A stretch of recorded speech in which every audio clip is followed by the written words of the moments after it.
sobre risco cirúrgico.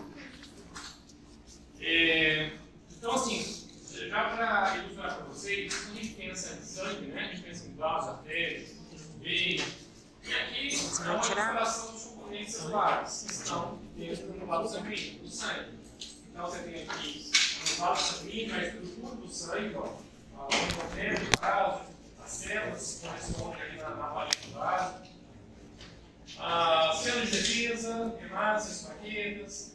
Então, está tudo ali, tudo que você pensar tem ali dentro do sangue.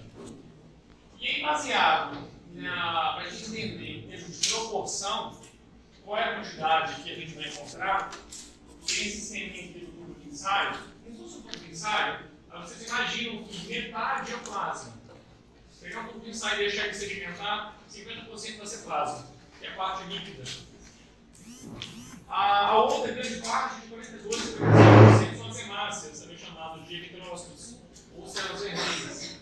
Uma pequena porção, amarelinho de leucócitos, que é só 1%, e as plaquetas, muito pouco. Tá? E aí, quando a gente vai explorar essa parte de componentes, a ideia da aula de hoje é justamente entender isso aqui. A gente vai falar bastante sobre células de defesa, leucócitos, células vermelhas e coagulação. É o foco principal da aula de hoje. E aí, pensando em células de defesa, a gente vai ter aqui basicamente os leucócitos no sangue e também células de defesa no tecido conjuntivo. Aí existe o termo granulócito e agranulócito. É a forma com que o núcleo da célula vai se formar em. Vai meio que se juntar, assim, né, formando grânulos. Tá? Mas isso não é tão importante. Mas vocês têm que saber que existem neutrófilos, eosinófilos, basófilos, monócitos e linfócitos. Essas células podem vir do tecido conjuntivo. Você pode encontrar leucócito que sai do sangue e vem para o conjuntivo. Da mesma forma, por exemplo, o monócito, quando sai daqui do sangue, ele vai se transformar e virar um macrófago. Então, o macrófago é o monócito. Okay? E além disso, a gente vai ter no tecido conjuntivo plasmócitos e mastócitos. Então, todas essas células são de defesa. Então, para ilustrar, a gente tem a formação das células nesses grânulos aqui. Ó. Não é tão importante assim, mas a título de ilustração, saber que alguns formam, outras não. O que vale é entender o mecanismo de uma infecção. Vamos voltar a falar daquele caso da aula passada. Quem é que pegou esse caso? Vocês aí, né? Então, vamos falar sobre ele. Uma paciente com uma infecção odontogênica com abscesso. Pessoal, vocês sabem a diferença de celulite e abscesso? Já ouviram falar no termo celulite? Tá. Quando vocês tiverem um modo específico de infecção, a gente vai abordar de forma mais profunda isso aí. Mas, de cara, celulite não tem pus. Há uma infecção mais aguda, mais rápida, e não dá tempo de formar pus. Já o abscesso não, forma pus. Tá?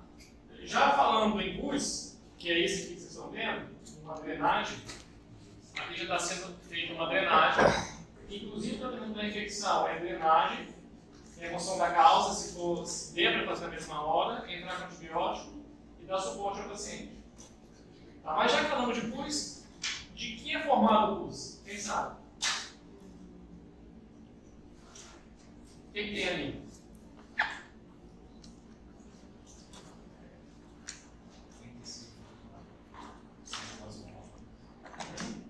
Qual célula morre?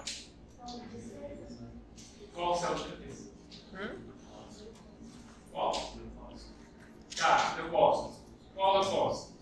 Tá rasgando, né? Você está acertando, mas continua 10 vezes. Qual leucócito? Qual? Neutrófilo. Isso aí. Então, as células que vão combater de forma imediata e com maior quantidade são os neutrófilos e eles vão estar ali. São células mortas, a grande maioria. Além de células de defesa neutrófilos, o que mais tem aqui?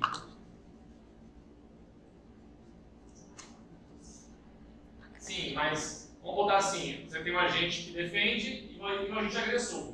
Quem é o agente agressor por aqui? Bactéria. Então, pus, claro que vai ter várias substâncias ali, né? Vai ter líquido ali, vai ter água, vai ter, enfim. Só que se caracteriza basicamente por neutrófilos, muitos deles vão estar mortos, e bactérias. Algumas vivas e algumas mortas. Tá? Então, basicamente é neutrófilo de bactéria.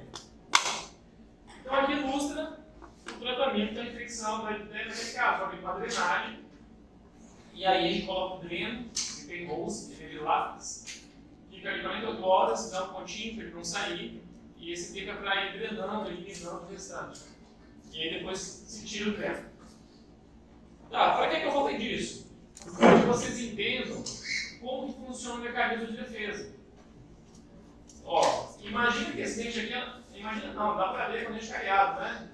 Todo quebrado, necrosado. Necrose pulpar, tem até um pedaço de dente aqui, enfim, tem bactéria aqui. Essa bactéria chegou aonde? Chegou no tecido conjuntivo da polpa, inclusive necrosou tudo. Aí foi para o periápse, dali começou a ter uma infecção de maiores proporções. Aí quando chega no tecido conjuntivo, a primeira célula que vai defender é o macrófago que já estava lá. Imagina, chegou uma bactéria, caiu lá no tecido conjuntivo, o macrófago vai querer englobar, fagocitar aquela bactéria. Ele não vai dar conta. Olha o que aconteceu com o paciente. Tá? Então, a colonização, o nível de bactéria foi muito grande. Então, ele teve que pedir ajuda ao organismo produzir mais células de defesa. E quem é que foi produzida nesse início? Os necrófagos. Então, estamos falando aqui das linhas de defesa teciduais. As bactérias chegaram lá e encontraram os macrófagos que já existiam. Eles não vão dar conta. Aí o sangue vai produzir mais neutrófilos. Uma segunda linha de defesa. Tá? E depois disso vai ter produção de monócitos no sangue. Aí vão sair do sangue e vão ir para o tecido conjuntivo para criar macrófago. Tá? Então, essa sequência aqui de defesa que a gente tem. E aí vai formar aquele pus. Aquele pus lá vai ser basicamente os neutrófilos mortos com um monte de bactéria morta. Basicamente aquilo ali. E é isso que o monócito faz. Sai do lado sanguíneo, o termo chamado disso é diapedese, e ele vai para o conjuntivo, ele vai se especializar, vai formar essas projeções assim, que vai fazer fagocitose. Ok? Tudo entendido por enquanto? Tá, agora eu vou falar um pouquinho da série vermelha do hemograma. Tá? Já temos as normas aqui. Inclusive, eu já quero chamar a atenção para vocês assim, que é muito importante a gente, não vou falar decorar, mas memorizar o hemograma. Hoje a gente tem a colinha já a referência, né, que é fácil a gente olhar. Mas a gente não pode passar vergonha para o paciente. Né? Ele pergunta, doutor, vê aqui se está certo meu exame. Se não tiver referência, você vai passar vergonha. Vamos pedir licença, eu vou ver no Google ali, qual é a referência e vai explicar o paciente. A gente tem que saber. Tá, então vamos lá. A série vermelha, 40 quilômetros para a mulher, homem um pouquinho a mais, vai estar ali nas hemácias, que é sinônimo de eritrócitos, ou glóbulos vermelhos. Então, em torno de 4 a 5 milhões por milímetro cúbico. Só lembrar que a hemácia é o glóbulo vermelho, é a célula. Okay? E dentro dessa célula, nós temos um pigmento de hemoglobina. E é a hemoglobina que vai se ligar ao oxigênio. Vai virar oxihemoglobina, que vai levar sangue para todas as células do corpo, né, na sua distribuição. E o normal é variar de 11 a 13, mais ou menos entre um homem e na mulher, daí para cima. Tá? E quem que é o hematócrito? Aqui está valor absoluto. Número mesmo é uma unidade de valor. Já o hematócrito é relativo. O hematócrito representa as hemácias em relação ao volume de sangue total. É como se fosse aquela imagem do tubo de ensaio, você fazendo a conta da proporção da hemácia para o todo. Okay? Então é o percentual de células vermelhas em relação ao sangue total. Na verdade, isso aqui vai avaliar o sangue vermelho como um todo, né? Um está ligado ao outro. Se cai número de hemácia, se sangrou, vai cair hemácia, vai cair hemoglobina, vai cair também o hematócrito. Tá? Uma coisa está relacionada com a outra. Tá, isso é importante porque se o teu paciente tem anemia ou perdeu sangue por algum motivo, você não vai operar ele com quadro de baixo número de hemácias. Geralmente, eu diria assim, ó, claro que você tem que operar dentro da norma, tá? Tem que estar bonitinho aqui, dentro daquela variação normal. Só que, por exemplo, hemoglobina, diria assim, 10 para cima, dá para operar. Como o dia a dia de vocês vai ser em consultório, então é desejável que vocês operem sempre dentro das normas. Se vocês um dia operarem dentro de uma unidade de hospital, vocês vão encarar com situações já de urgência. e não cirurgias agendadas, aí vocês podem fazer alguma cirurgia de um nível um pouquinho mais baixo, dependendo da situação. Okay? Então, por exemplo, uma drenagem de abscesso daquela lá. Faz o exame. Se eu também tiver com anemia com 9 de hemoglobina, vai operar. É uma cirurgia simples. Tem a questão da urgência também. Tá, então é importante entender isso aqui. Ó. Por que o paciente, aliás, se ele está com a perda de CPD, entendeu o motivo, se é uma perda nutricional, alguma coisa nesse sentido, ou se ele teve alguma situação de perda polêmica antes. Tá? E ainda tem a situação seguinte, você vai planejar uma cirurgia. Se for uma cirurgia grande que você vai fazer, grande assim, vamos pensar no terceiro molar, que tem indústrio, que possa gerar um sangramento maior. Você vai ter que operar dentro das normas de interesse ali. Porque imagina, operar já com 8. Se sangrar, vai cair para 7. Você tem que transfundir o paciente. Sem falar que uma perda de sangue mais significativa pode gerar um choque, que eu falei na aula passada. É choque o que, mano? Hipopolêmico, né? O paciente pode virar óbito por conta disso. Então você tem que ter tudo no esquema, né? Tudo controlado. Indo agora para a série branca. De novo, é um monte de número que a gente tem que saber. Vai vir a codinha lá, a codinha lá na referência. Mas o que eu sempre falo para ajudar a gente a memorizar, primeiro é lembrar o número total. De 5, pessoal, vai ter duas variações de laboratório. Pode encontrar de 4 a 8 mil, de 5 a 9, de 5 a 10 mil, mais ou menos essa faixa, tá? E os células cobrindo tudo. E aí a gente vai ter no hemograma, que é a série branca, dentro dos leucócitos, você vai ter os neutrófilos. Neutrófilos é aquela célula de defesa que aumenta nas primeiras situações de infecção. Eosinófilo e basófilo está relacionado com verminose, alergias. Monócito, a segunda linha de defesa, vai virar macrófago. E linfócito é uma linha de defesa mais tardia. Tá? Então, o que eu oriento? Vamos lembrar, memorizar primeiro os neutrófilos, que é a maior quantidade. Eles vão corresponder a metade do valor total. Então, vai dar mais ou menos ali, ó, em torno de uns 3, 4 mil. É só pensar que é metade do número total. E depois os linfócitos, correspondem a 25%. Que na verdade é metade dos neutrófilos, mais ou menos. Okay? Então, neutrófilo é metade de leucócito e linfócito é metade da metade. E aí as outras células de defesa, está vendo que é só valor relativo. Então não vale a pena você ficar lembrando. Tá? Veja só o percentual delas, que é mais fácil vocês tentar memorizar. Mas basicamente assim, ó, se vocês memorizarem o número total, neutrófilo e linfócito, a gente já está mais do que satisfeito. Tá, aí pessoal, também tem uma questão, ó. Vocês quem já teve um pronto-socorro aí com dor de garganta, com alguma infecção? É grande maioria, né? Essa na informação que passou tudo. Tá, ou então também comer alguma coisa ruim estragada, pode ser uma infecção viral ou uma infecção bacteriana. Pode ser um rotavírus, uma infecção viral, ou comer uma maionese estragada. Tá? Como saber se é infecção bacteriana ou não? Ver se tem leucocitose. O que é a leucocitose? Leucocitose é aumento do número de neutrófilos, aliás, de leucócitos. O termo ó, citose, leucocitose, é aumento. Filia também vai ser aumento. Então, ó, citose e filia é aumento. Enquanto penia vai ser sempre diminuição. Tá? Então, numa infecção bacteriana, no hemograma, você vai identificar o aumento do número total de leucócitos. O normal seria, então, até 10 mil, vai dar 20, vai dar 15, 20, 25. Quanto maior o número total de leucócitos, maior é o grau da infecção. Tá, naquela fase inicial, como exemplo do AVC, que eu acabei de demonstrar para vocês, é um quadro agudo de infecção, você vai encontrar uma estudo de hemograma tipo essa aqui. Se aquela paciente fizesse um hemograma, ia dar mais ou menos assim.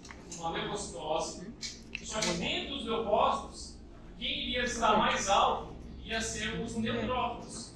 Então tem uma neutrofilia. É o aumento do número de neutrófilos.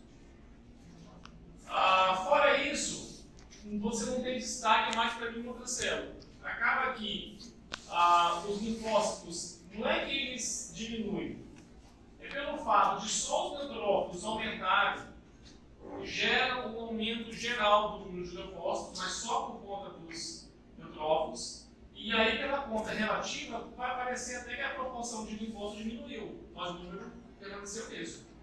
Isso acontece também com os eosinófilos. E lá na leitura do laboratório, na máquina lá, eles usaram o termo desvio para a esquerda. Possivelmente você vai encontrar isso em algum livro ou outro, não precisa se preocupar com isso, mas era a forma de ler lá na máquina que eles falavam quando tinha aumento de neutrófilos, era desvio para a esquerda. Tá bom? Então, é só pensar. E correlacionar com aquele esqueminha que eu mostrei também nas linhas de defesa lá no tecido. Você tinha um monócito que já, aliás, o macrófago já estava no tecido. Então o sangue produziu o neutrófilo agora. Tá? Aí o neutrófilo vai sair do sangue e vai lá para o tecido conjuntivo. Aí, num outro momento, o que vai acontecer? Eu tenho uma fase monocitária para produzir monócitos para eles irem para o conjuntivo em forma de macrófago.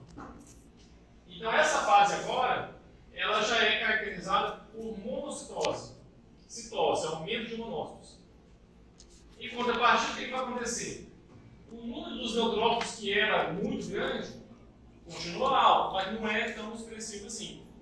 Continua a neutrofilia, mas uma diminuição desse aumento. Antes devia dar 20, agora pode estar 15, ainda está maior que o normal. Essa leucocitose vai diminuindo, mas ainda está alto o número total. Está diminuindo de para a esquerda, eosinófilos e linfócitos começam a ficar perto da normalidade. Tá? Mas basicamente é monócito que vai estar aumentado aqui nessa parte. Para quê? Para produzir, para levar lá para esse conjuntivo e ele vai se transformar em macrófago. E indo para uma terceira fase, já indo para uma fase de cura, vamos pensar assim, essa fase também já está tratando, imagina que ele já drenaram o abscesso dele, então ele já está regredindo bastante a leucocitose, está chegando perto dessa normalidade. Os neutrófilos não estão tão altos assim, ó. Já está até diminuindo um pouco. E a caracterização aqui é a linfocitose, aumento dos linfócitos. É um terceiro combate ali para poder terminar de matar as bactérias. Então, a terceira fase é a linfocitária, ou de cura, em função desse aumento dos linfócitos. Então, você, em termos de eosinófilo, pode até crescer um pouquinho, monócito perto do normal, o restante vai ficando perto da normalidade. Pessoal, deu para entender bem isso aí? Deu? Então eu correlacionei hemograma com infecção, com as células que defendem no tecido conjuntivo e falamos de células vermelhas. Pode perguntar na prova? Não. Ok, entrei aqui agora. Aqui está repetindo, né? Só um detalhe. Se você solicitar para o paciente hemograma, o hemograma é um exame hematológico. Tá? O hemograma vai vir as células vermelhas, células brancas e contagem de plaquetas, que está aqui. Estou repetindo lá, 4 a 10 mil, neutrófilos mais ou menos metade, linfócitos de 5%, mais ou menos, e as outras de valor relativo. E plaquetas vai variar também. Vocês podem encontrar de 150 a 350, de 150 a 300, 200 a 400, mais ou menos essa faixa. Só um detalhe, plaqueta geralmente vai assim, causar um sangramento expressivo quando ela abaixa, vai para abaixo de 50 mil. Você pode estar com plaqueta lá com 80 mil plaquetas e o paciente não sangrar. Tá? Geralmente não sangra, mas mesmo assim a gente tem que operar o paciente dentro da faixa normal. Bom, é massa de repetido. Ok. Em contrapartida, enquanto esses eram exames hematológicos, em especial o hemograma, isso aqui não é hemograma, se chama exame bioquímico. Então, na hora de você conversar com alguém, não misture o olho. Vou fazer um hemograma. Você vai ver só célula vermelha, célula branca, plaqueta, mais nada. Qualquer outro exame que você for solicitar é um exame bioquímico que você tem que especificar. Aqui no caso, aqui tem glicose, ureia, creatinina, glicose é 99, acima disso já é um pré-diabetes, ou diabetes acima de 110, ureia e creatinina vai ver a função renal, está funcionando. Se der alto, lembra do passado? É porque o rim não está filtrando, por isso que está acumulando dentro do sangue. Então, você teve alguma disfunção hepática. E essas enzimas aqui, ó, aspartato-aminotransferase, AST, e a lamino-aminotransferase, ALT, também conhecidas como TGO e TGP, transaminase glutâmico-pirúvica e oxalacética, esses nomes gigantes aí. Tá? Elas dão alta quando você tem uma lesão hepática no fígado. Paciente alcoólatra, tem cirrose, tem hepatite, então pode ter lesão hepática e com isso ter essas enzimas altas. Então são exames que você consegue visualizar uma possível lesão hepática. E o paciente que tem lesão no fígado, qual que é o problema para a cirurgia? Por exemplo, paciente que tem cirrose, ou uma hepatite C, por exemplo. O que isso tem a ver com a sua cirurgia? De forma direta. O que vocês acham?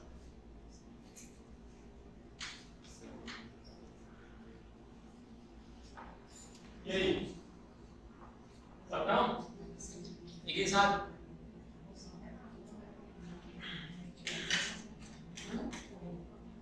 Imagina que o paciente na anamnese fala que ele bebe 3 garrafas de cachaça todo dia. Todo dia. Vai fazer a extração com vocês. O que você acha que esse paciente pode ter de problema? Um alcoólatra. Tá. E o que a cirrose pode afetar na sua cirurgia? Sangramento. Por quê? Porque é justamente no fígado que é produzido boa parte dos fatores de coagulação. Lá no fígado. Então, todo paciente que tem problema hepático já fica alerta, ele vai sangrar. Tá? Então, vocês têm que ter isso em mente. E é por isso que eu vou falar agora de hemostasia. E já falando em termos de conceito que está ali, tudo bem que o nome hemostasia, se você fala do conceito cirúrgico, dá a ideia de parar, estancar o sangramento. Realmente, o termo cirúrgico é esse. Mas o termo teórico da parte fisiológica da hemostasia não é só parar de sangrar. É um equilíbrio entre não sangrar, não formar trombo, ter um sistema fibrinolítico que vai atuando. Então o organismo ele equilibra. Porque senão a pessoa assim, a gente está aqui e poderia ter uma trombose. E graças a Deus a gente não tem trombose. Alguns pacientes que têm algumas deficiências podem ter. Tá? Então a hemostasia não é só parar de sangrar, às vezes ele pode também é não formação de trombo dentro do vaso. Okay? Tem um equilíbrio aí.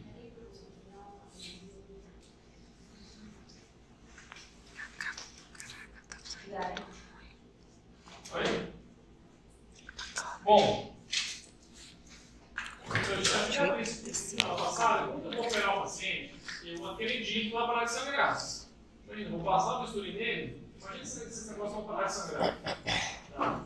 Quando o sangramento é de pequenas proporções, de vasos pequenos, o organismo vai se encarregar de coagular e vai dar tudo certo. Se você pegar um vaso de maior calibre, um vaso espesso, não adianta, vai ter uma hemorragia mesmo. Aí você tem que fazer uma bola cirúrgica de contenção de sangramento. Só que o que a gente está falando agora é de hemostasia normal. Tá? E aí a gente vai ter 5 sistemas, 5 mecanismos que vão se regular entre si. Mecanismos da hemostasia. Vocês já tiveram aula de hemostasia em algum momento? Na universidade? Não. Alguém lembra, estudou isso no pré-vestibular, no segundo ano? Então presta bastante atenção que pode fazer confusão agora. O início da formação do trombo, que é o coágulo, é nessas 3 etapas. Tá? Ação vascular, plaquetária, sistema de coagulação. Por aqui. E depois a gente vai ter o sistema fibrinolítico e anticoagulante, que é meio que oposto à formação do trombo.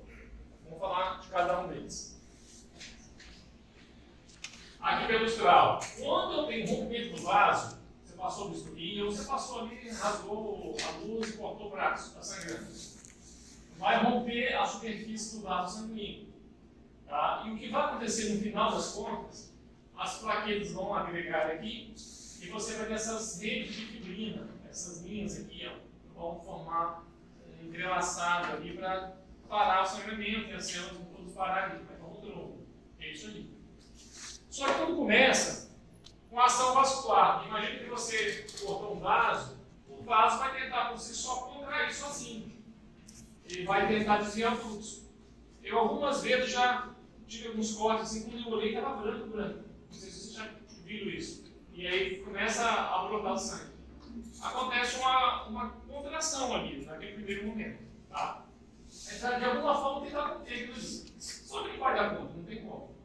E aí já vai começar a ativar a ação das plaquetas, que seria uma tentativa emergencial de parar o sangramento. Só que as plaquetas, em sequência, já chamam o sistema de coagulação. Começa a ativar o sistema de coagulação, que é uma coagulação mesmo, definitiva. Então, ó, entrando no final da ação vascular, que o vaso tenta contrair rapidinho, começa a ativar as plaquetas, que é a ação plaquetária que nós já chamamos, e o objetivo é formar o tampão plaquetário. O tampão plaquetário é tentar vedar ali de forma rápida o máximo que puder. Tá? É para tentar manter a integridade vascular. Ok? É mais ou menos isso, uma coisa rápida. E já vai contribuir para a fase de coagulação, que é a fase em sequência. Tudo é dinâmico isso aqui. E aqui ilustra, ó, de novo, aqui são as células da parede do vaso. Se eu tive rompimento, como que as plaquetas vão chegar lá? Tudo assim, junto com a bioquímica, né? São vários fatores que vão ser liberados uma vez que o sinal foi dado para a lesão. E o fator que vai fazer ligação para chamar as plaquetas é o fator de Van Willebrand. Esse é o nome do fator. Van Willebrand. Então ele vai conectar com a glicoproteína, se ligar as plaquetas e uma vai ligando na outra e vão tentar se juntar aqui para fechar aquilo ali. Vai ser perfeito? Eficiente? Não. Mas já é o início de parar o sangramento para entrar com a sequência de coagulação. Eu vou falar agora. Em contrapartida, se o paciente não tem plaqueta, ele não consegue fazer a fase subsequente. Tá? Então tem que ter plaqueta para começar esse processo de coagulação. Após a ação das plaquetas, vai entrar o sistema de coagulação propriamente dito. O que é isso? A grande maioria desses fatores são produzidos no fígado, que eu tinha falado agora há pouco, e vai acontecer aqui que é o quê? Um fator vai ativando todo, uma cascata.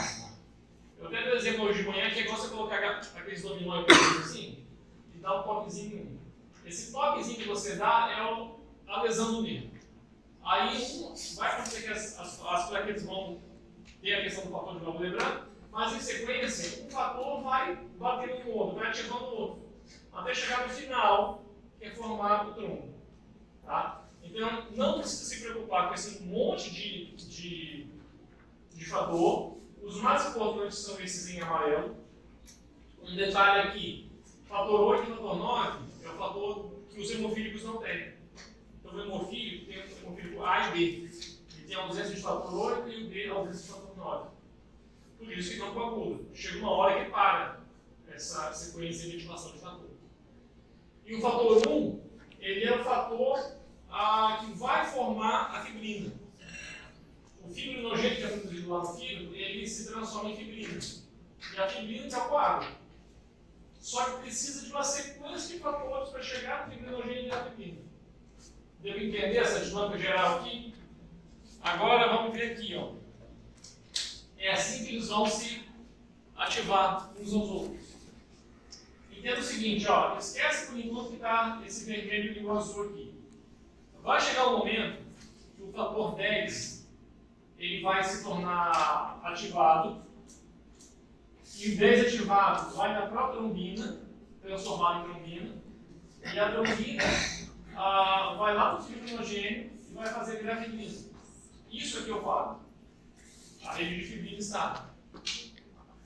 Agora vamos pensar antes um pouco. Quando você cortou o vaso sanguíneo, tentou contrair, as plaquetas chegaram, o fator de Van Willebrand, vai ter a sequência de fatores dentro do sangue, um ativando o outro, vários, até chegar aqui no 10. Então, dentro do sangue, essa sequência de fatores são vários fatores que nem coloquei aqui. Então, vai ficar uma equação enorme. Aí a linha intrínseca vai ativar o fator 10 e aí segue a sequência. Do lado do tecido conjuntivo, acontece a mesma coisa. Do lado de fora, né, do vaso sanguíneo. Vai ter uma sequência de fatores e eles também vão ativar o fator 10 até chegar na fibrina instável, que é o 4. Então, por duas vias, chega uma via comum. E aí vai formar a fibrina aqui embaixo, que é o 4. Entenderam? Alguém tem dúvida disso? Não? Pode jogar na prova? E se eu formar a fibrina, jogo logo. Está resolvido. Só que tem um detalhe, pessoal. Pensa o seguinte: você fez uma cirurgia no paciente, tirou o dente dele, coagulou, aconteceu isso aqui. O que está acontecendo no tecido agora? Com a gengiva. Ou pensa no seu braço que rasgou, cortou ali. Coagulou. Sangrou pra caramba, né? Limpou e tal, coagulou, beleza. O que vai acontecer? Daqui a 2 semanas, como vai estar o seu braço? Cicatrizado. Para cicatrizar, o que tem que acontecer com o tronco que formou? É simples, gente. A resposta é fácil. Você cortou o braço, sangrou, coagulou ali na hora, né? Nos primeiros 10 minutos, vamos dizer assim. Em 2 semanas vai estar tudo cicatrizado. É coisa lógica.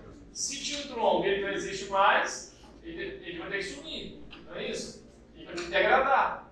O epitélio formar de novo e tudo vai generar. Então significa que essa rede de fibrina tem que sumir daqui.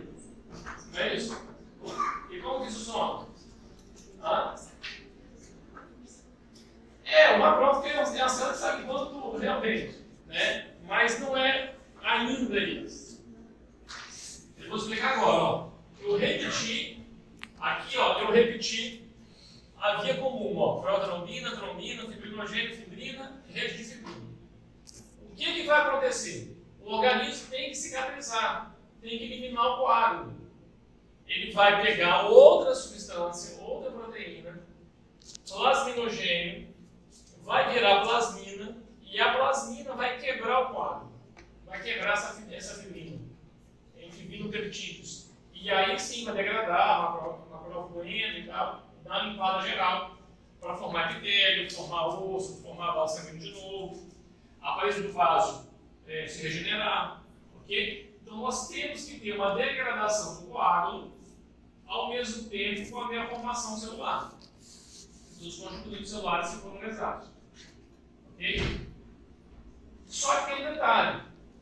Talvez isso cause a impressão que isso vai demorar a acontecer, né? Cortei hoje e tal, coagulou, daqui uma semana vai começar a degradar e tal. Não, não é assim. É algo totalmente dinâmico. Uma vez que você cortou o vaso, já ativa muito a coagulação e já começa a ativar a degradação ao mesmo tempo. É claro que o estímulo é muito maior lá. Então você vai ter muito mais coágulo, que isso aqui vai ser insignificante no primeiro momento. Logo de cara. Aí, por exemplo, passou 24 horas, o que vai acontecer? Já acabou o estímulo de formar mais tronco. Já acabou o estímulo. O tronco já está formado. Agora aumentou o estímulo de degradação. Só que o processo ele se inicia no início. Por que eu estou falando isso? Para explicar para vocês, por exemplo, existe uma droga, um remédio chamado transamin, ácido tranexâmico. Ele é uma droga antihemorrágica. Então você pode prescrever no paciente para não sangrar. Como assim? Como que isso atua? O transamin não deixa a plasmina quebrar aquilo. Não deixa quebrar o coágulo. Ele permite que o coágulo fique mais tempo. E, consequentemente, diminui o sangramento. Você pode fazer isso no transoperatório, no pré-operatório, no pós-operatório, em diversas situações. Ok? Isso é importante entender a ação dessa droga em relação a hemorragias. Em contrapartida, pessoal, até agora aqui então, ó, eu falei de coagulação, comecei a falar aqui de quebra do coágulo. Agora eu quero que vocês entendam também o inverso. Ó. Nós estamos aqui, normal, tá? Nós temos fatores da superfície do vaso, cofator de antiglobina heparina, jejumina 3, proteína C, proteína S, são substâncias que favorecem com que o sangue circule livre no nosso corpo, não ocorre trombo dentro. Tem paciente que tem deficiência de proteína C ou S e tem trombofilia, tem risco aumentado de ter trombose. Do nada faz uma trombose venosa profunda de vento, e é perigoso, mas pode ter óbito. Tá, então, isso aqui acontece, esse sistema existe aí de forma dinâmica no nosso corpo. Então, voltando lá no início, hemostasia é um equilíbrio. Tá? Não é só a coagulação, é também a ausência de sangramento, né? Ausência de formação de coágulo. Então, eu tenho plaquinha e fator de coagulação que tendem a coagular. Eu tenho os mecanismos anticoagulantes que não deixam coagular. Se você faz uma cirurgia, a tendência é começar a sangrar e vai favorecer a coagulação. Se você não tem nenhum trauma, igual agora, vocês, a gente aqui, não vai ter coagulação. Por quê? Os mecanismos anticoagulantes estão segurando a coagulação. Tá? Então é assim que funciona. E aqui também, ó, você tem também o plasminogênio que vai quebrar a rede de fibrina, né, que é a fibrinólise. E os mecanismos antifibrinolíticos, que é o exemplo do transamin, essa medicação, para não deixar acontecer a quebra da fibrina. Entenderam, gente? Time beleza também. Mas vamos lá. Pode passar adiante?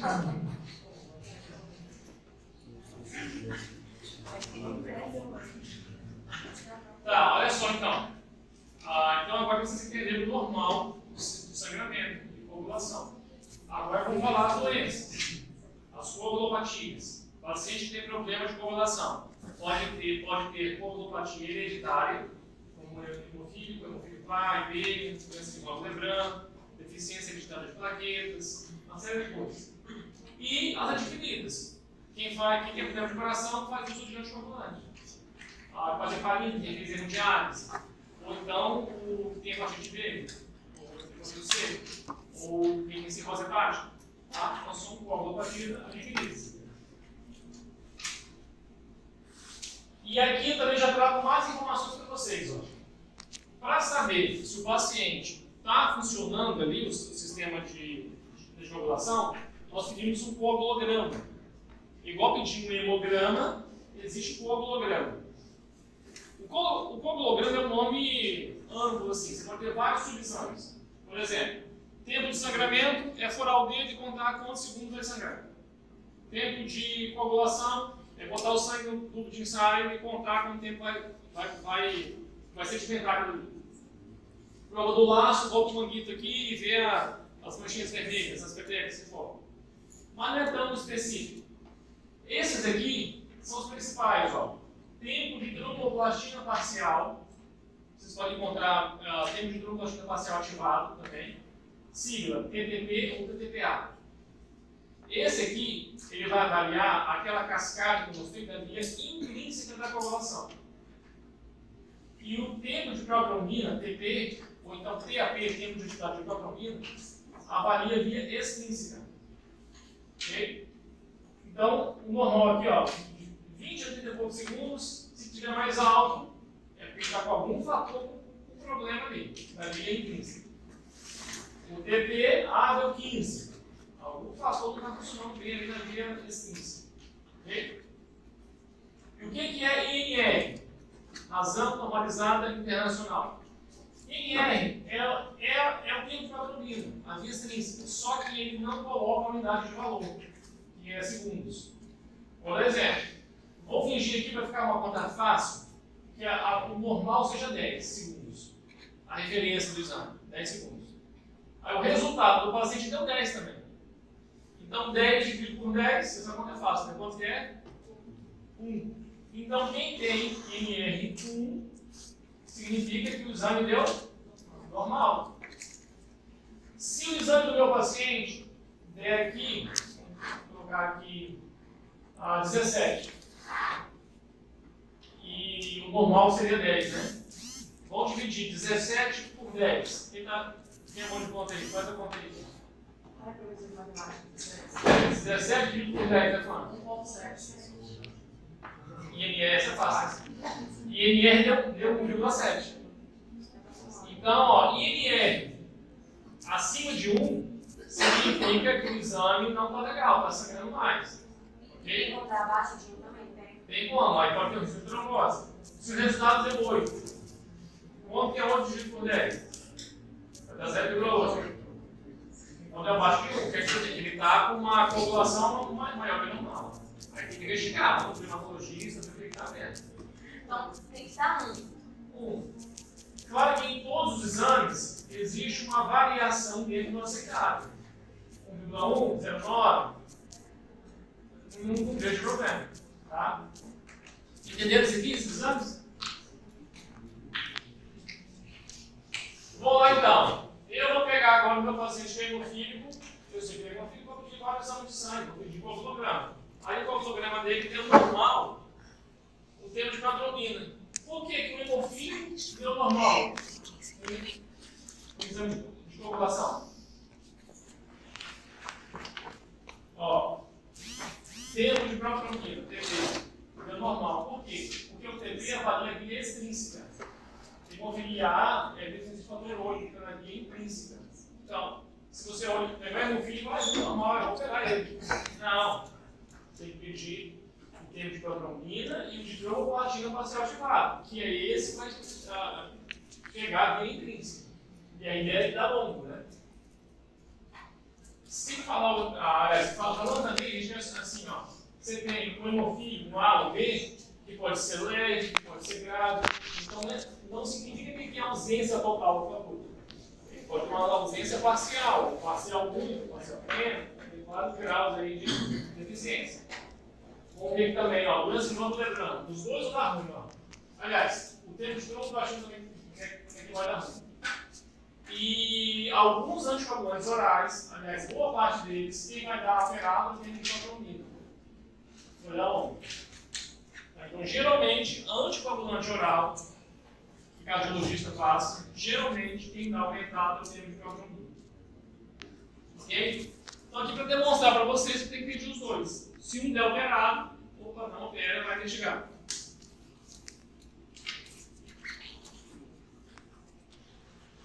Alguma dúvida aí, gente? Não? Todo mundo quer porque vai entender tudo ou nada, né? Tudo. O controle é muito rápido, tá bom? Então vamos lá. Agora vamos ver a conduta. Como que eu vou tratar esses pacientes?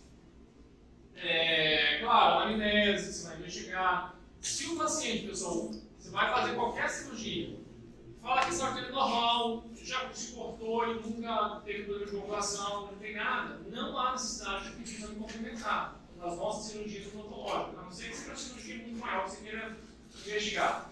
Mas de prática, assim, não precisa uma extração dentária, por exemplo. Agora, você vai no exame físico, começa a ver ali umas manchas, né? Tem relato que está com muita pancada e que ele tem muito roxo, você tem que investigar, você tem história na família. Quem tem a doença hereditária, geralmente já vem com história, você já sabe. A não ser que você pegue na odontopediatria. Mas já na infância ali, ele vai descobrir que tem algum problema hereditário. Se cortou no problema sangrar, vai para o médico. Então isso aí você pode chegar para vocês e vai falar. Tá? E aí vocês vão ter se vai pedir ou não o exame complementar. Bom, se for uma coagulopatia hereditária, vocês vão ter que conversar muito com o hematologista. Se é deficiência de fator, então vai ter que repor o fator antes da cirurgia, né? É transfusão mesmo, reposição. Deficiência de plaquetas, repor plaquetas. Às vezes o paciente está sangrando muito, você pode fazer o concentrado de plasma. Porque o plasma fresco é cheio de fator ali. Vai direto do paciente. Então a gente já consegue coagular por conta disso. Então tem várias situações que o hematologista vai direcionar vocês. Então, assim, além da reprodução dos fatores, a gente pode pensar na possibilidade de fazer o uso do transamin. Porque eu sei que, como ele não tem fator, ou deficiência, talvez some muito pouco quadro. Então, pouco que formar, eu quero tentar garantir que ele fique mais tempo com o uso dos agentes antibiolíticos. E, além disso, cuidados locais de hemostasia cirúrgica. Tem pressão, glicemia de vaso, selante de fibrina, gelfolan, cera para osso, um monte de substâncias hemostáticas que a gente precisa ter um recurso para uma cirurgia. Se o problema do paciente for algum anticoagulante oral que ele faz, aí você vai solicitar a possibilidade de suspender o uso do anticoagulante. Se ele não deixar suspender, porque às vezes é o que deixa o paciente vivo é um anticoagulante. Aí você, se o camarada ia fazer implante, e o paciente fala, não pode suspender. Então faça uma dentadura nesse paciente. Então você tem algumas opções. Ou então opere ele sendo cirúrgico, com uma condição e um monitoramento e maiores recursos. Tá? Se o cardiologista liberar, o ideal é que o AS pare 7 dias antes. Se for algum outro anticoagulante, geralmente de 3 a 5 dias no pré-operatório. A heparina são 6 horas, ela já repete. Tá? Outra coisa, a maioria dos livros vão falar que vocês podem operar em termos de protropina maior ou igual a 50%, que daria menor que o e-mail. Isso dá no livro. Tá? Agora, eu diria assim, é mais seguro você trabalhar com pelo menos 70% de coagulação. É mais tranquilo, tá bom? Para não gerar maiores problemas. Usar os agentes hemostáticos locais, a de fibrina, enfim, eu já falei. E o uso do transamin também nesses casos. Tá? Tem que ter segundo recurso. Exemplo aqui para vocês. Ó. Essa paciente aqui tem câncer de colo lebrano. Então tinha um convênio lá da UFES com o pessoal do Hemocentro, do Hemolis, e ela era uma paciente de lá. Então ela tinha que fazer extração de terceiro molar e teria que fazer a reposição do fator de colo lebrano. E por ser uma cirurgia mais simples, um dente só, a proposta foi fazer um uso de um selante de fibrina, que é esse que ele simula a coagulação. Tá? Antes da cirurgia. Aliás, antes da cirurgia a gente fez o transamin, uma dose maior do pré-operatório, fez a cirurgia e manteve o transamin depois. E a gente conseguiu evitar a reposição de fator. Olha lá, ó, uma extraçãozinha simples. É só um perdão, terceiro molar, cariado, só resto reticular. Extração normal, vocês vão ver também, foi feita uma sutura um pouco mais, obliterando mais ali o alvéolo. E agora a gente vai usar esse selante de fibrina. Vamos ver se vocês estão entendendo agora sobre a coagulação.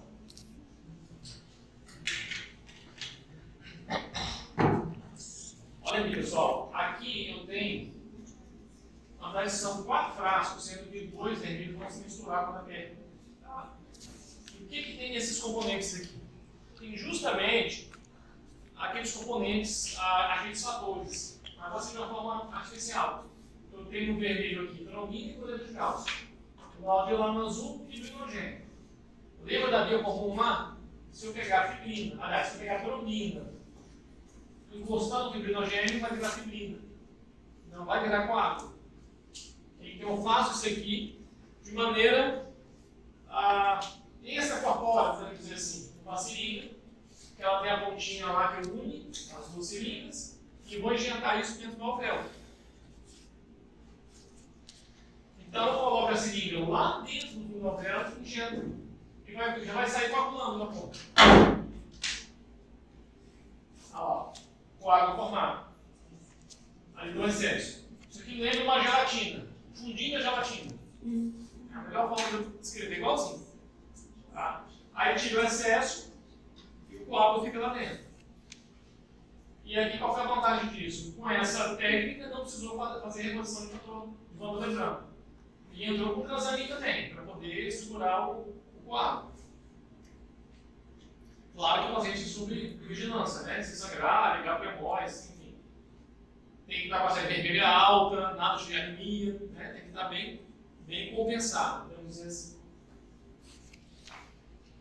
Aqui, eu só estou repetindo aqui, pessoal, imagine que você precisa de pedir vários exames para um paciente seu. Todos os exames que forem necessários para nós dentistas estão aqui. Ó. Hemograma glicose, ureia, creatina, açúcar, bilirrubina, TGO e TGP. Avalia a função hepática, renal, a parte de coagulação. Geralmente, para nós dentistas, para um pré-operatório, raramente você vai precisar de exames além desses aqui. Tá bom? Aqui eu tenho os exames hematológicos e os exames bioquímicos.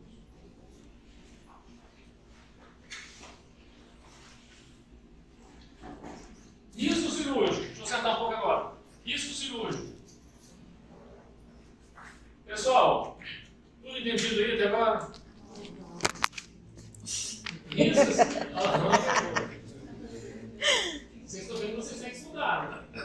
Uma coisa é entender que passa por gente, balança a cabeça e assume tudo. Então vocês têm que estudar também. É só ver a palavra ali e vai fora. Não, Oi. Só uma pergunta. Você falou do fibrinogênio.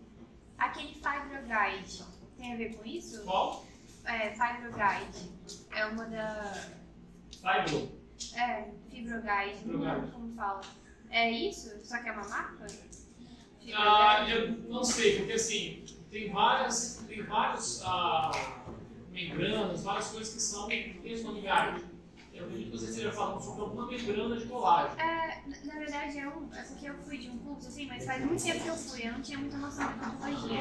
Era uma mistura que você fazia cirurgia, você colocava ela por cima, ficava como se fosse uma gelatina, igual você mostrou. E aí falava que ajudava na cicatrização. Eu acredito que seja uma membrana de colágeno em caso de enxerto. De colágeno.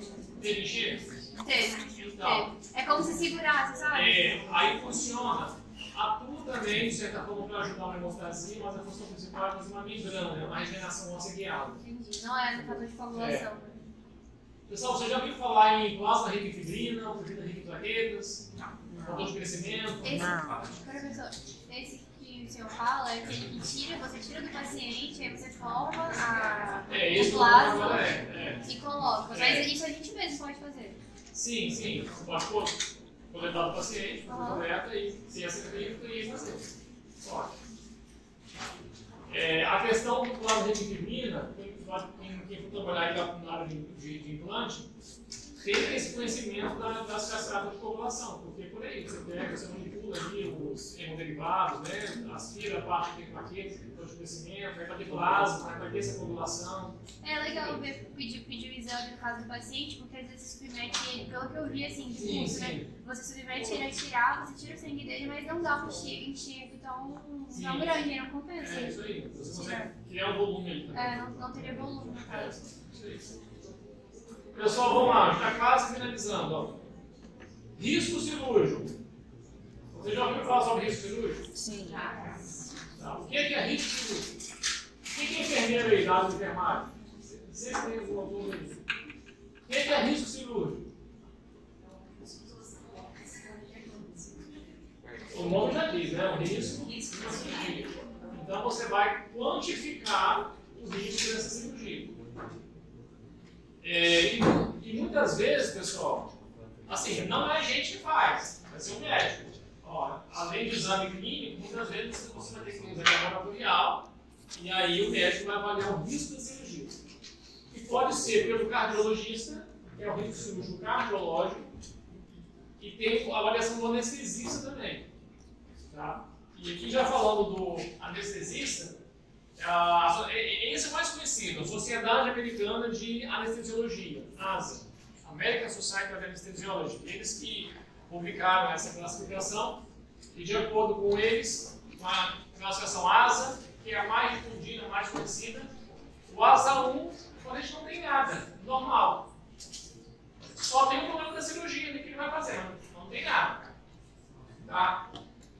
O ASA 2, ele tem uma hipertensão leve, um diabetes ali facilmente controlado, tranquilo. O ASA 3, talvez já é um diabético aí, que precisa de insulina, que varia muito. Um paciente com uma cirrose, um grau já intermediário. Ou seja, ele tem algum problema que já representa uma ameaça aí às suas atividades.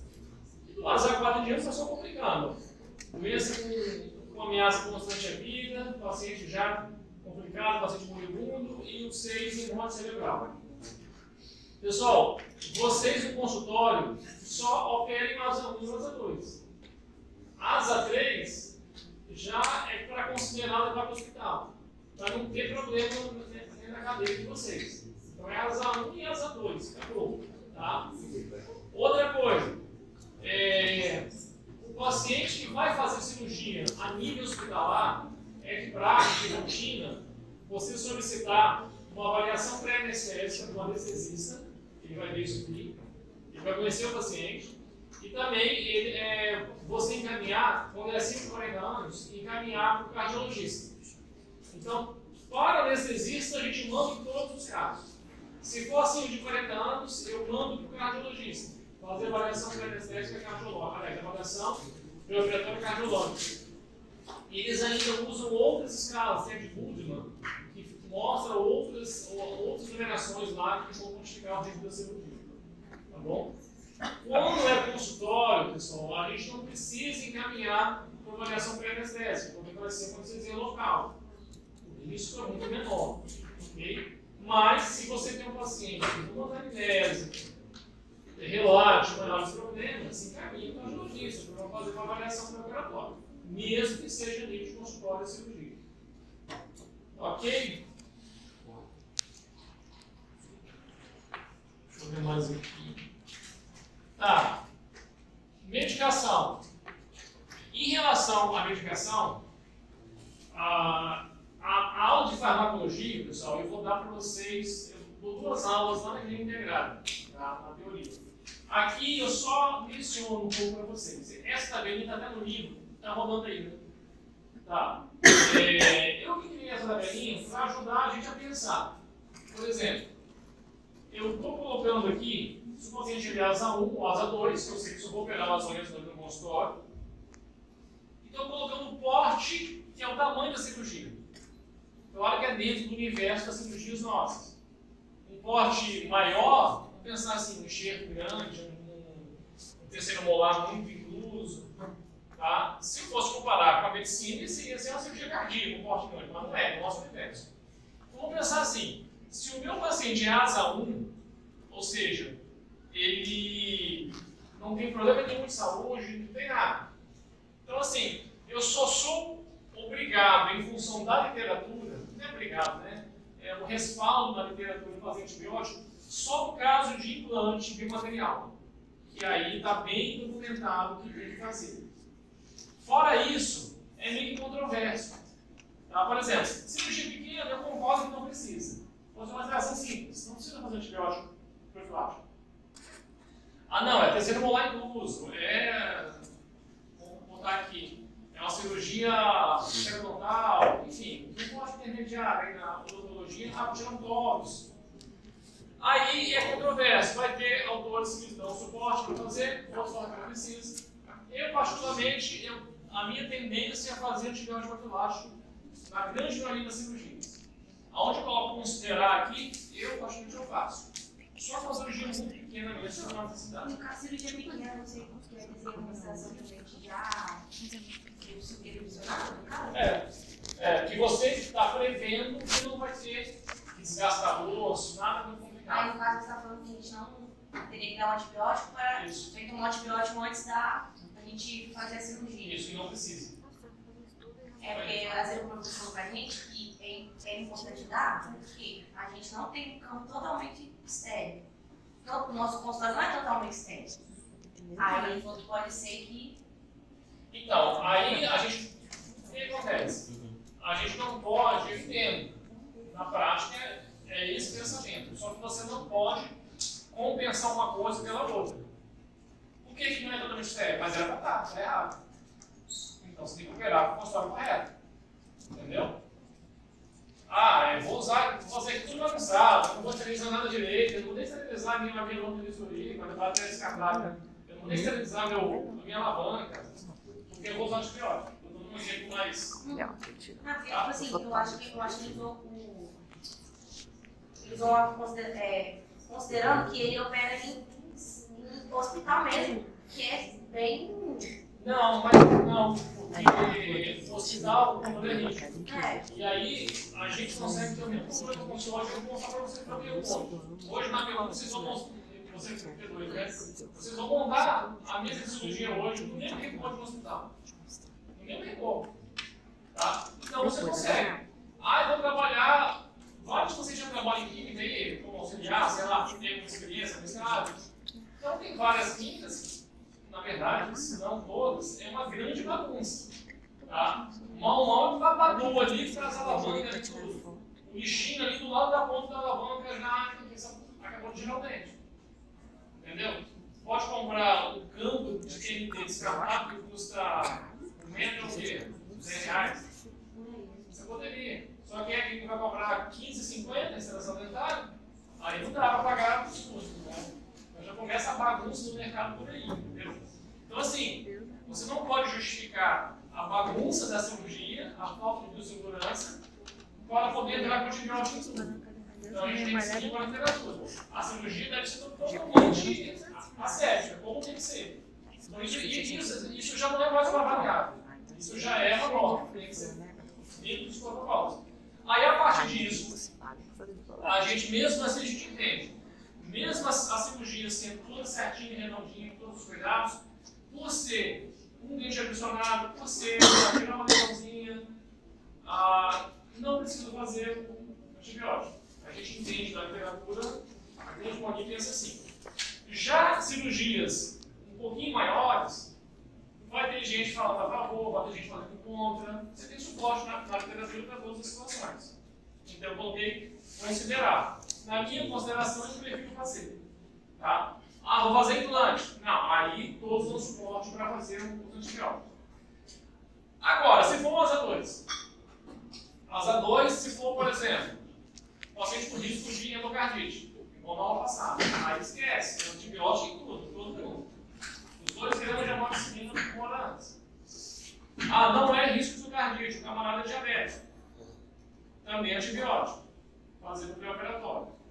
Tá? E aí, só que aí assim, para o diabético, eu diria assim, você tem que fazer, mas não é aquele rigor igual foi na endocardite infecciosa. Mas eu consigo fazer também os 2 gramas uma hora antes. Tá? De amoxicilina. E depois eu vou falar também para vocês de analgesia preventiva. É o fato de você entrar com medicação anti-inflamatória também antes da cirurgia, para que o paciente tenha menor inflamação. Pós-operatório, mas aí depois eu falo com vocês. Mas isso aqui não é uma receita de bolo, é para ajudar a pensar, tá? Essa está vendo aqui. A receita de bolo é essa aqui, ó. Está aqui. Aí vocês vão copiar. Bom, seguindo o conceito que eu acabei de falar no outro slide, nas situações que eu vou prescrever pré-operatório, a gente usa geralmente a amoxicilina 2 gramas, são 4 kg de 500 mg por oral uma hora antes. Se eu usar anti-inflamatório, a nimesulida é um excelente anti-inflamatório. A inibidor não é específico de coagulo. Ele vai pegar, aliás, você vai fazer 1 kg uma hora antes. Cirurgias um pouco maiores, como o terceiro molar anterior, é bom fazer corticoide, dexametasona, 4 mg uma hora antes. Até às vezes eu faço 8 mg, 2 comprimidos, uma hora antes. Nos casos que eu prescrevo pós-operatório, terapêutico, para tratar uma infecção, amox 500 mg de 8 mg a 7 dias. Anti-inflamatório, nimesulida, de 12 em 12, por 3 a 5 dias. O corticoide, às vezes, eu faço por 2 dias, de 12 em 12. Aqui pode ser um analgésico simples, Tilenol de pirona, de 6 em 6 horas. Tá? Então, assim, aqui é mais uma receita de bolo, depende muito da cirurgia para falar quais medicações vocês vão fazer no pré e no pós-operatório. Tá bom? Aí vai ser situações específicas. Eu tentei montar aqui também, pessoal, ó, algumas possíveis situações. Quer ver? Deixa eu voltar aqui. Ó, imagina um caso que você vai fazer uma cirurgia grande, um paciente asa 1 e um paciente asa 2. Aqui é importante fazer a amoxicilina e o decadron, porque a cirurgia já é grande. Então já faço para dar uma profilaxia antibiótica. Tá? E um corticóide para não. Aliás, para inflamar menos, né? Podemos dizer assim. Na verdade, esse P0, P1, P2, P3, eu meio que fui simulando algumas possibilidades. Mas para vocês o mais importante é esse aqui, ó. Entender isso aqui e ter esse aqui como receitinho de bolo com as principais drogas que nós usamos, no pré e no pós-operatório. Tá bom? De acordo com essa filosofia aqui. Pessoal, vocês tiveram uma aula de prescrição? Sim, tiveram, né? Vamos só recapitular aqui, ó. A receita. Nome do paciente, colocar aqui uso interno, via oral, nome da droga, número 1, amoxicilina, já coloca a consideração do lado, 500 mg, faz um risquinho aqui, a quantidade, uma caixa, 10 comprimidos, o que seja. Tomar um comprimido de 8 em 8 horas durante 7 dias. Deixar bem escritinho. A receita não é um bilhete para o paciente, tá? É uma receita, uma prescrição, bem feita. E aí carinho e acima. No caso de antibiótico, a farmácia aceita 2 vias, esse aqui, mas você tem o receituário especial, que é esse aqui, que também é via dupla.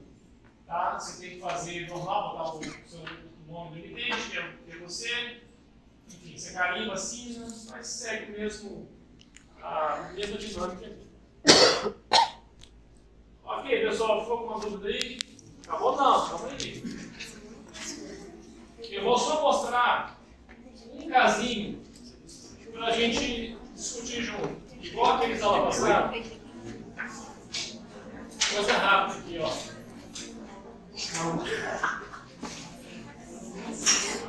Parou, tipo. Puxa, quanto que você usa? Oi?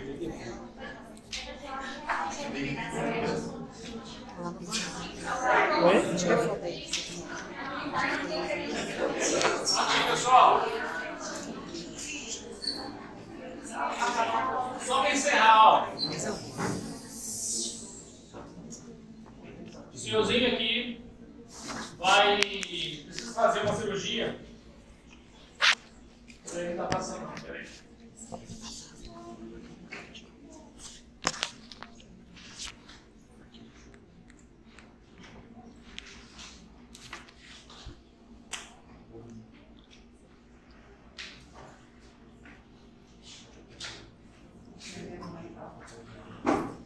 Bom, ele precisa fazer uma cirurgia, ele tem essa levoplasia. Enfim. Aí, ele relata ser tabagista, ser etilista e é diabético. Então, a gente precisa fazer esse preparatório dele. Vamos lá. Me fala o que está de certo e o que está de errado nesse programa aí. Faz de conta que isso é a prova. É só vocês entenderem que vocês não têm que estudar. Fica a dica já. Tá? Tirei. Não, você pediu exames preparatórios, ele trouxe. Tá aqui o exame que te entregou. Aí ele fala assim, doutora, tá tudo certo com o exame? Então, o que está errado ali? A parte que fala. Tá, hemácia está 3 milhões. Qual que é o normal? 4, 4, 5, tá. E hemoglobina?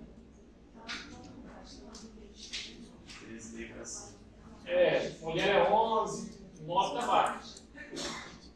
Hematócrito?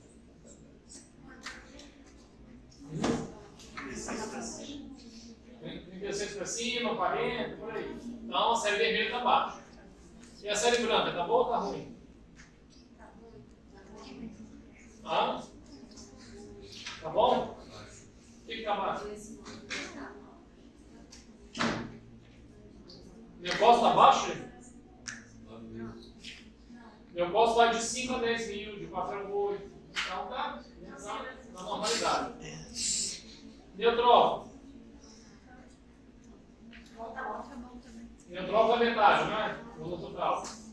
Linfócito, mais ou menos 25%. Tá dentro. Ali que está um pouquinho aumentado são os eosinófilos. Aqui tem uma lombriga ali, uma cernose. Oi? Isso, vem. Plaqueta. Tá ruim, tá bom? Tá, então aqui primeiro é o quê? A série vermelha. Tá com anemia, esse senhorzinho. Tá, e agora? Esse aqui é o coagulograma dele. Me conta aí.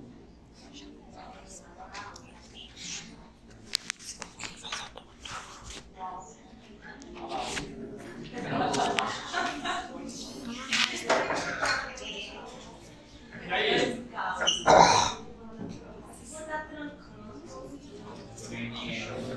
Tá ruim, tá bom? Ó, NR tá 1.6. Tá com 45% de atividade, ó. Definiu 19, normal é 12, né? E o cloroflastina, ele tá 39, normal é 28. Então, o coagulante dele tá ruim. Mas a toxina. Por que vocês acham que tá ruim esse coagulante? Ele é o colo, né? É uma provável explicação, né? E aqui? Exame bioquímico. Como é que tá aqui?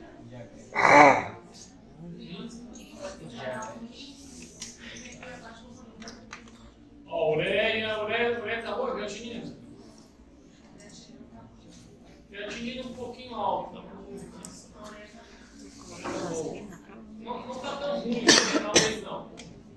TJ-TGP. Tá ruim? Pra que serve TJ-TGP? Você faz. Então, ó, você TJ-TGP tá ruim. O coagulograma tá ruim. O cara pega, então tá, tá fechando ali o diagnóstico. Tá com problema baixo. Oi? Anemia neoplástica? Pode ser. E agora esse diagnóstico não é nosso. Né? Encaminha ele para o clínico geral, tá? Para poder investigar isso aí. Tá bom? Então a nossa função é o quê? Ver aonde está incrível o problema e não botar a mão. Tá? Encaminha o médico limpo, ó, ele ainda tem glicose alta desse pequeno, tem que fazer investigação de hipoglicemia. Deixa eu pegar mais um examezinho aqui para vocês. Ó. São que horas aí, gente? 7h25. Então tá, vou liberar vocês porque P2 então tá liberado, P1 vamos lá pra clínica, tá bom? 8 horas de volta, a gente vai estar conversando lá. Beijo, Beijo.